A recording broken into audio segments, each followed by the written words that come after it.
With great power comes great responsibility. What the secrets to success? There is no secret to success. I have the secret to my success. And the secret to my success is different from the secret to everyone else's success. If you take 100 people and put them in a room, all millionaires, all of them worth 10 million plus, and I'm sitting in that room with them, and you come up to the table and say, guys, what's the secret to making money? All 100 people will give you 100 different answers as to how they made money. Which means there is no secret to success. There is no recipe to success. I know the recipe to my success. So I was 17, I was working at a fast food restaurant making sandwiches. Now, the internet didn't really exist as such, but looking back on it, it was part of my journey. And I regret nothing because I ended up where I am. So would I even go back and tell myself anything is the question. If I had to, it would be to not burn so much of my time. Let's talk to the 17-year-olds who are listening. You know, do you finish your job, come home, play video games, etc.? That's what I used to do when I was 17 a little bit. What I didn't do is come home and think, okay, fuck. Let's work on something new. Let's try and build something. Let's start a YouTube channel. Let's start creating content instead of consuming content. I'd tell myself to be a little bit more proactive with my free time and not fuck around so much. Stand yourself in front of the mirror if you are that person. Imagine yourself 30 years older. Imagine yourself fat, out of shape, bags under your eyes, wrinkles on your skin, gray hair. Imagine that man exactly where you are today. And if you don't like it, do something to change it, because it's complacency that damages people. And that's a mix of brainwashing and programming and, your personality. It's a mix of lots of things. But I think growing up really impoverished and looking around at the other adults, who are still I was 16, 17 years old working at McDonald's. I was working with people who were in their 40s and 50s doing exactly the same job as me. And I thought, whoa, this is fucked. I'm going to have to do something. Why are you on this podcast asking me how to stop procrastinating? Turn off YouTube. Go do something.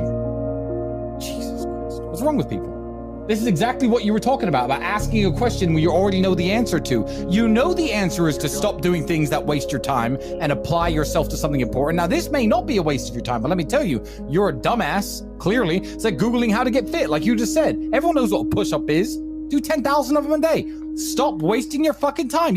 I've never had to deal with procrastination. I've never had to deal with not being motivated, because what is the alternative? Literally, be a loser forever? There is a way to get revenge on women. Every time I've heard anyone say, oh, my ex broke up with me, she cheated on me, I need revenge. That's sick-minded. That's incel level shit. The only kind of revenge that you can get on a woman is this. Say goodbye politely. Keep working hard. Increase your value as a man. Wait 3 years, 4 years, 6 years, 11 years, and you know this story, the 11-year story. And wait till you are the man, and she's just now some chick, 28, 29, and she's like, Tristan, it should have always been you. Then you can either tell her no or break her heart again. Then you win. My success was that I trained hard. I was a professional fighter. I've always been confident. That comes from my kickboxing, I guess, which made me good with women. I was good with women, so I always had beautiful girls around me. When I realized that beautiful women could make money on webcam, I put various girls on webcam, started making a few dollars here, a few dollars there, until it grew into one of Europe's largest studios. Then I became a millionaire. That is a recipe to my success. Now, go and ask Elon Musk the recipe to success, and he's going to say, invent PayPal and then make space rockets. It's a different game. So yeah, what advice would I give to a young guy? I will give the only advice that I can give. I cannot give any other advice besides what worked for me. Do a lot of physical training, become attractive to women, start a webcam studio. That's what made me a millionaire. That is the secret to my success. There is no secret to success that generally works across the board. Because God knows it's not work hard in school and get a degree. A healthy body is a healthy mind. Get into shape. Try to look your best. Try to become more knowledgeable. Whether that be watching YouTube videos, watching stuff that my brother or you put out. Just try to understand the world better. Try to understand that you can't just walk through the world as a dork, because the things you desire don't come very freely to dorks. I would like to think that every single young man watching would love to have a beautiful woman. They would, wouldn't they? Beautiful women don't like dorks. They really don't. So look at the things you want from life and look at who you are as a person and think, how can I positively change myself to get the things that I want from life? And I think you're naturally going to come out of your dork state just from doing that.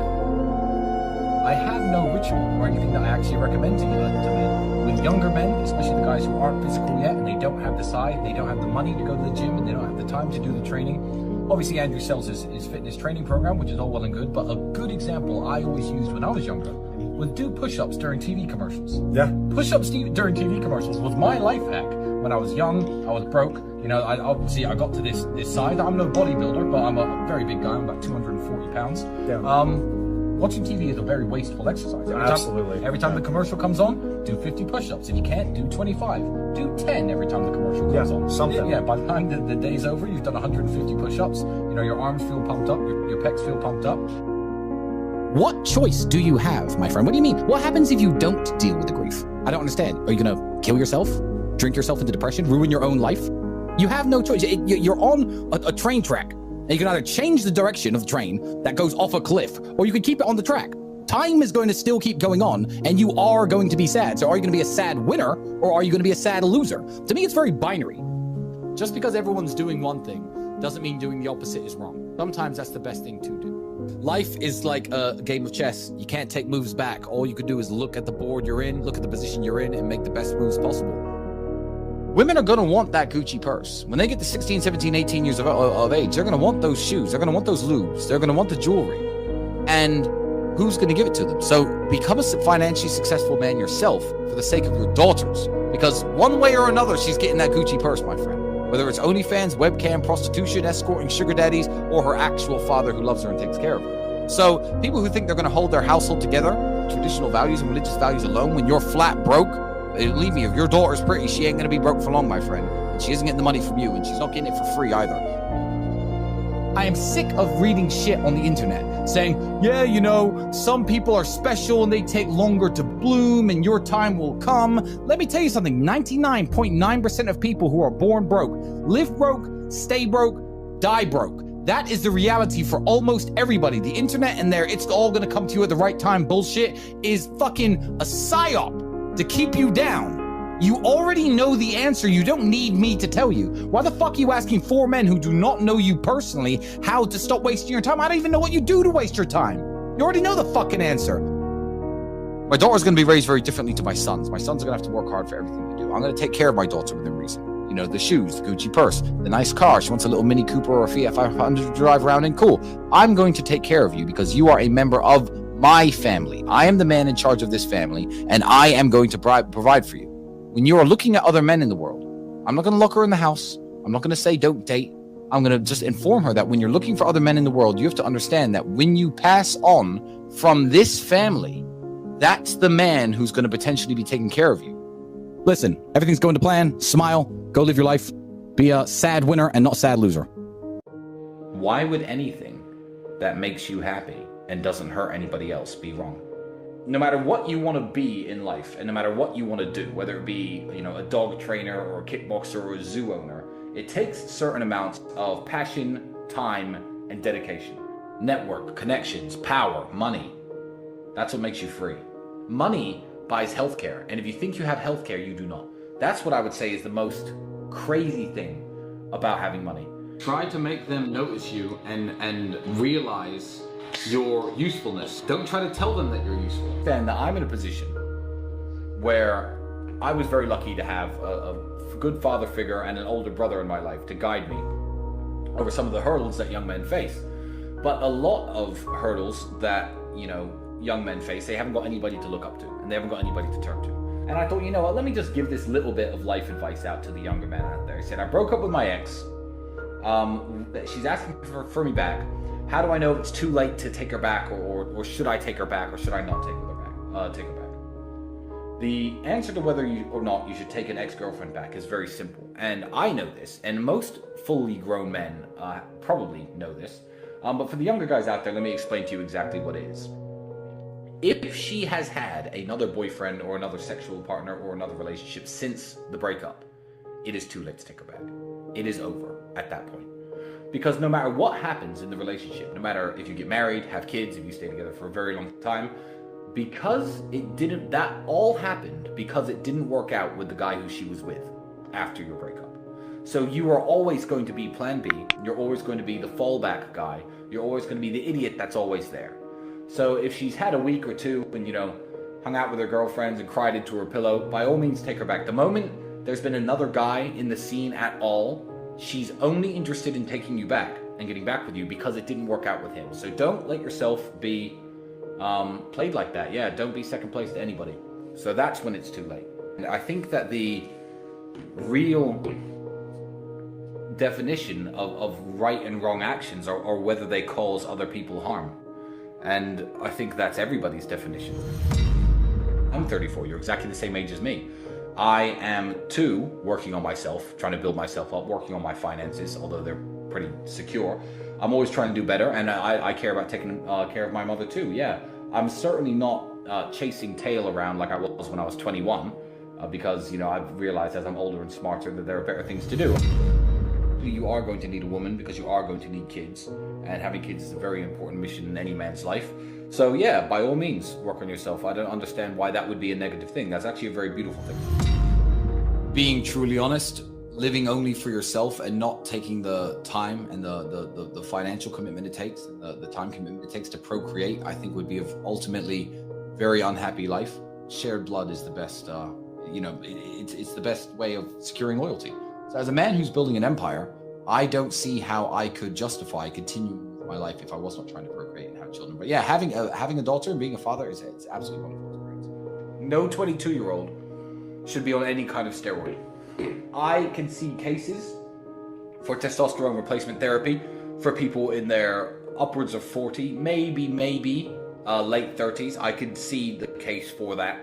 For upping your testosterone level and trying to get your energy levels back to when you were much younger. Do you exercise regularly? Do you eat right? How much alcohol do you drink? Do you smoke? Why don't you look at what testosterone is? Look at your current life and and your current habits, and try to up your testosterone level naturally. There's no excuse to be injecting anything into your arms at this age. I think that's really pathetic. I believe that the time to get wealthy in an easy and a quick way has run out already. I'm going to tell you why. We've all heard of the gold rush, haven't we?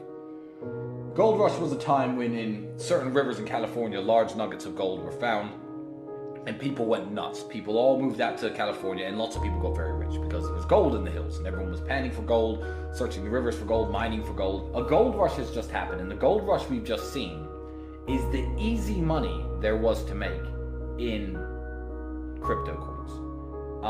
Bitcoin has a use case, Ethereum has a use case, Chainlink and a few other cryptos have a use case, and they're going to last well on into the future. They might even be the future of currency. People who own them now might be the richest people in the world in 5 or 10 years. But I'll tell you what isn't going to exist.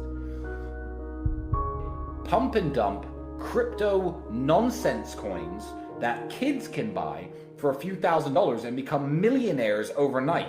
The time of easy money is over. The gold rush is over. There's no more easy money in the way there used to be. There's no way you're going to draw a little pixelated picture of a monkey or a banana or a pig or a ninja and sell it for $600,000 anymore. The NFT craze is over. That goes to show that the easy money days in crypto are completely over. So getting wealthy is possible. It's always been possible.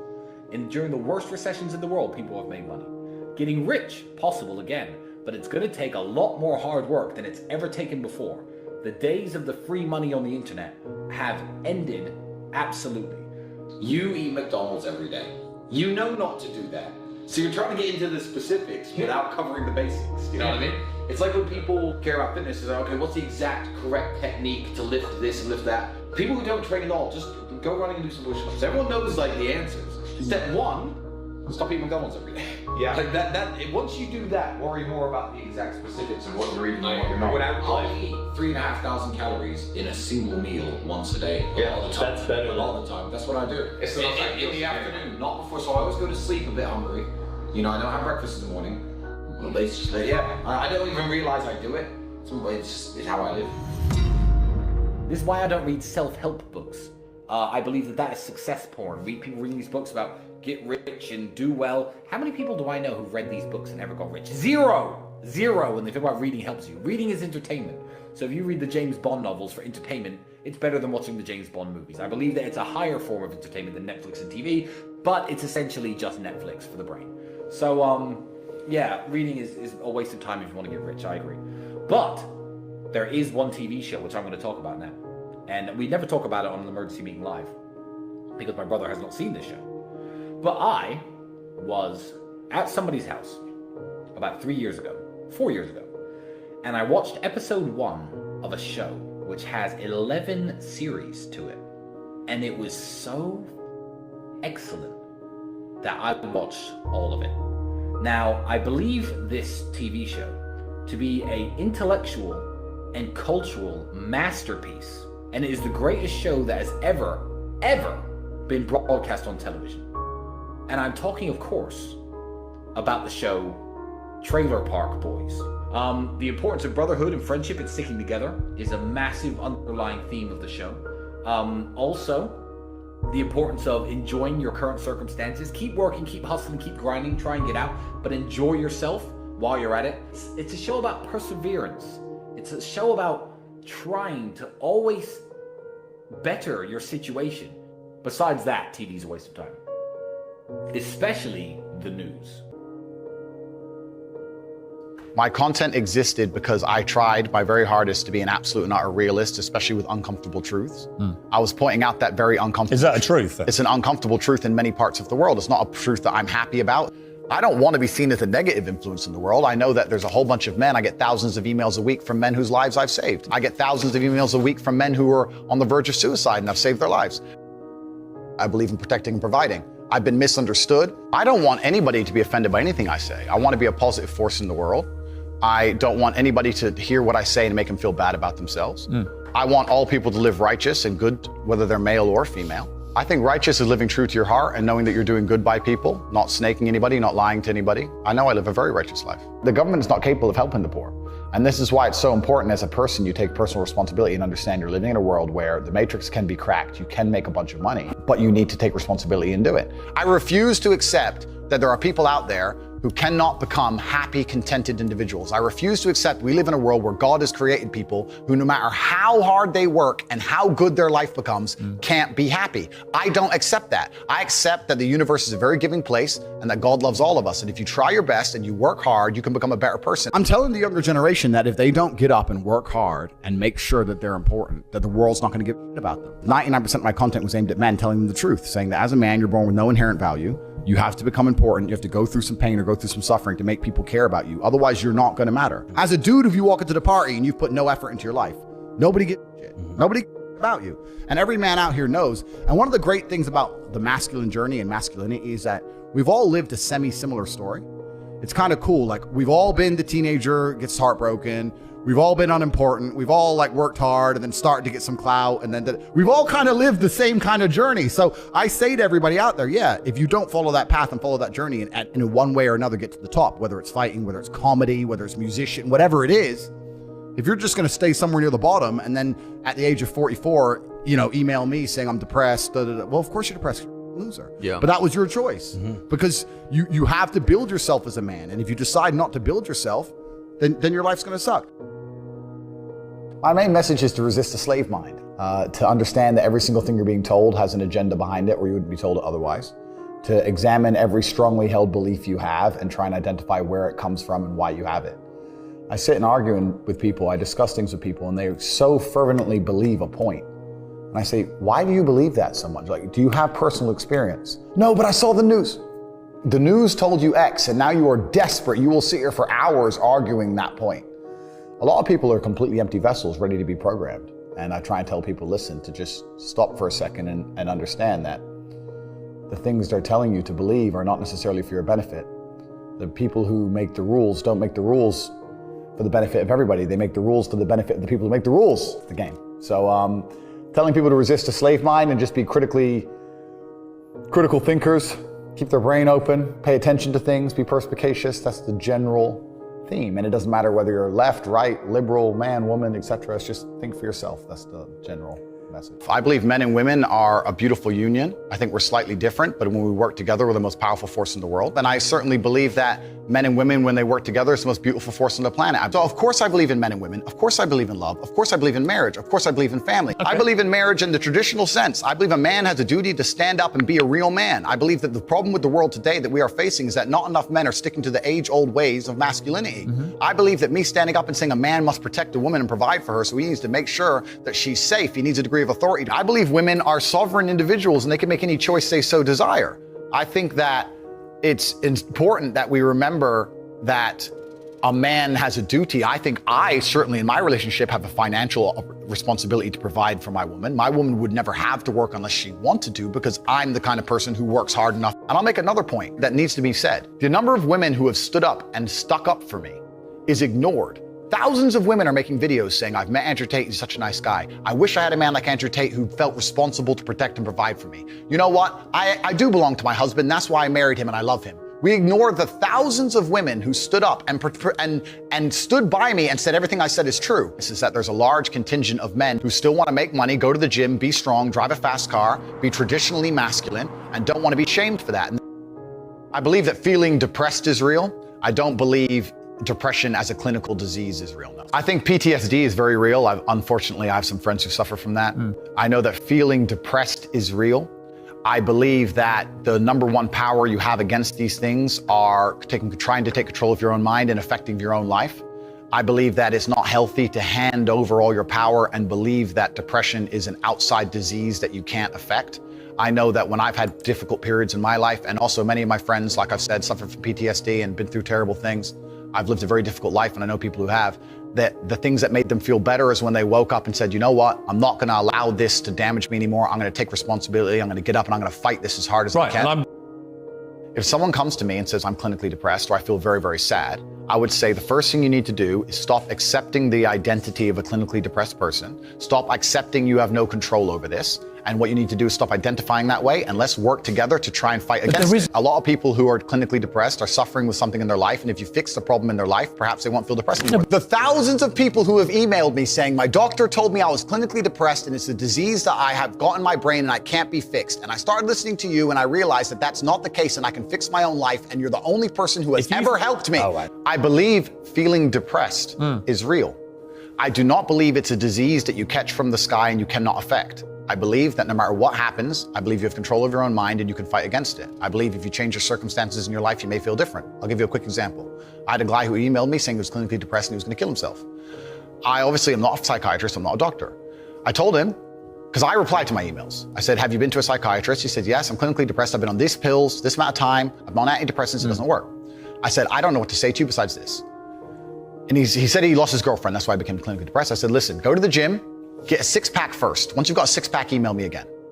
If you still feel like killing yourself, I don't know what else to say to you. But I'd say, strong body is a strong mind, go train. He went, he started sending me progress pictures, emailing me him getting in better shape, and eventually got a six-pack. He's now a professional bodybuilder. And he said, I can't believe I was considering that. I feel so much better, etc. The doctor was telling him he was clinically depressed and couldn't cure it. He started taking control of his own life, and now he felt better. That if somebody has depression of any kind, whether it's clinical, whether it exists or not, whether they feel depressed or not, whatever, that taking control of their life, taking personal responsibility and working hard is always gonna be the positive, best thing they can possibly do for their life going forward. How positive is it? Them. Of course, money can't buy happiness, I agree. But money is the third most important thing in the world. First is your health, because you have nothing if you're gonna die. Second is your relationships, because you need love and family, that matters the most. But money can buy everything else. So money's the third most important thing. The average people come to me and say, what do I do? I'm just the average guy. And my only answer is stop being the average guy. It's my only answer. You can't just be the average guy anymore.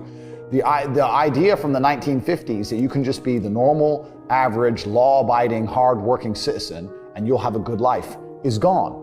Any man out here who goes, I'm just gonna work hard, do my bit, and obey the laws, and I'll have a good life. No, you won't.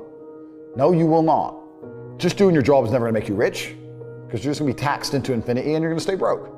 So just obeying laws and doing your job now has set you up to be a peon and a slave for eternity. You have to get yourself in a position where you're making enough money.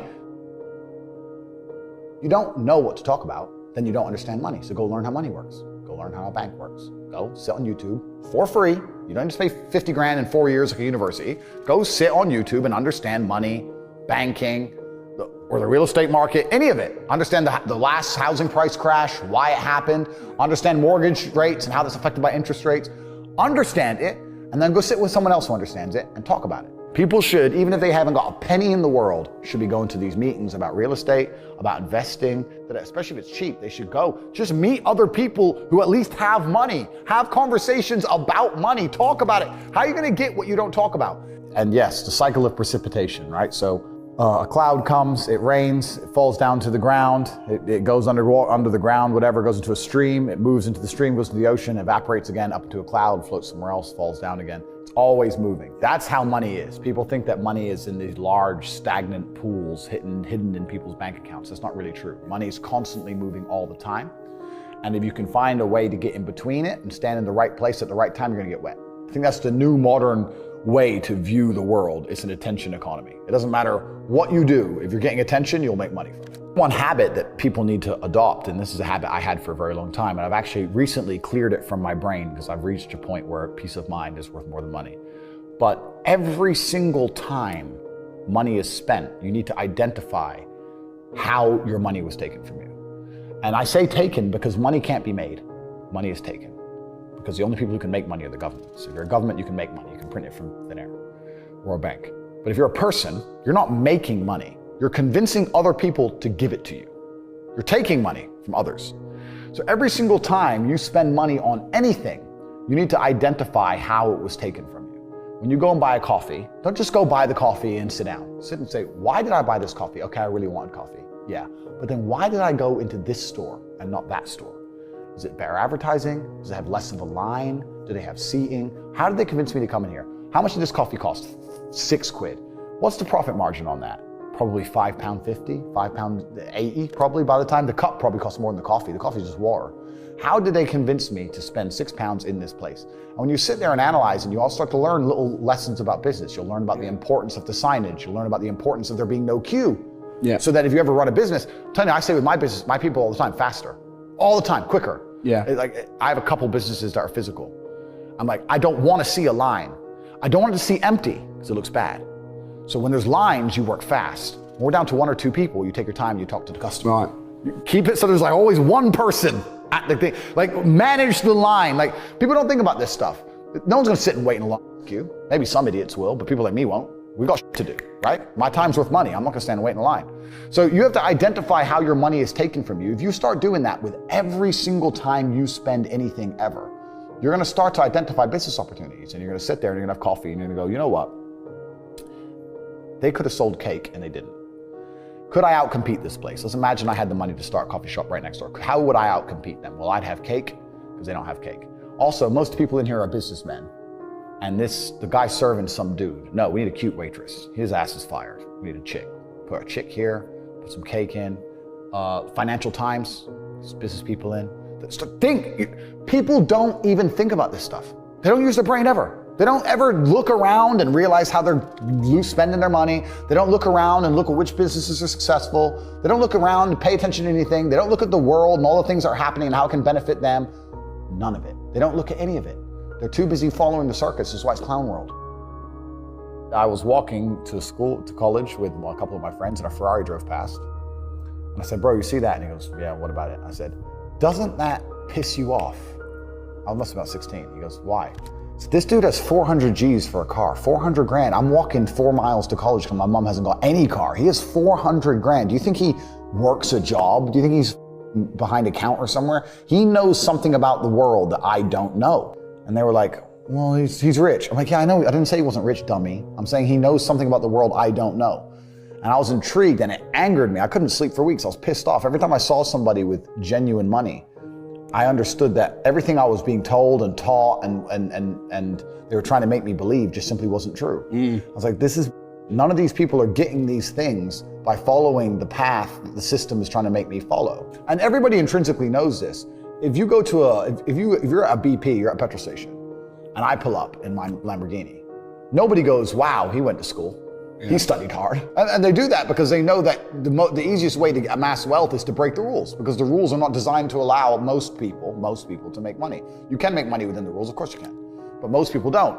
Most people who follow the path work, consume, die. That's it. So I always knew the same thing as you, and I knew there had to be another way. I knew that just working for money was a paradigm that wasn't true. And then you understand making your money work for you, and you understand delinking your time from money. You start learning to understand these things, but eventually you build a system and you build an ecosystem like me. I have 60 or 70 people work for me all around the world. And things just happen and money just kind of appears as long as everything's well organized. I mean, in my experience, like imagine if I didn't have all this money and I had to go get a job again, I'd get a sales job because I've always been a salesman. And I think that's a very important life skill to have, to be good at sales and to deal with the stress and have a commission-only environment. But I don't know if they even teach sales in university. Yeah, it's all garbage. They don't teach anything important. They just teach anything. They teach things that are going to keep you inside the slave mind. And they want you to go to school and then go to college and then go to university and get in debt. And you have to be in debt so that now you have to work. And you're working and you're in debt, and then they want you to take on more debt if possible in the form of a mortgage, which a lot of people do, which we can talk about because I know you're the property guy. And then you're in debt now. And once you're in debt, you can't really quit your job, and it's very difficult for you to leave the country. And now they can hold things over you. That's the goal. It's all about control mechanisms, and the system is very well designed to make sure that people are conditioned to obey. It's very hard for the average person to say no to anything. Unless you have millions and millions and millions of dollars, it's very difficult to even have an opinion on subjects. That's the thing about being a man, and that's what I was saying to the kids. It's like, look, you need to get up, and it's gonna be very, very difficult. The world's getting harder and harder, especially for men. It's all clout, it's all status. There's no way you're gonna matter unless you get up and you work extremely hard. Should young men aspire to work very hard, have no criminal record, become multimillionaires, protect and provide for the women close to them, be sovereign so they can stand up and have their own points of view in face of cancellation, be able to not be mentally intimidated when they go on national TV and there's traps set up for them? Yeah, I believe that confident, strong men who stand up and protect and provide for women are a good thing for the world and a good force for the world. And I don't think that I put a magic spell on anybody. I think there's a whole bunch of men in the world who understands my value. And if men grow up to be like me, you're gonna have a whole bunch of people with no criminal record, dedicated athletes, who protect and provide for the people close to them,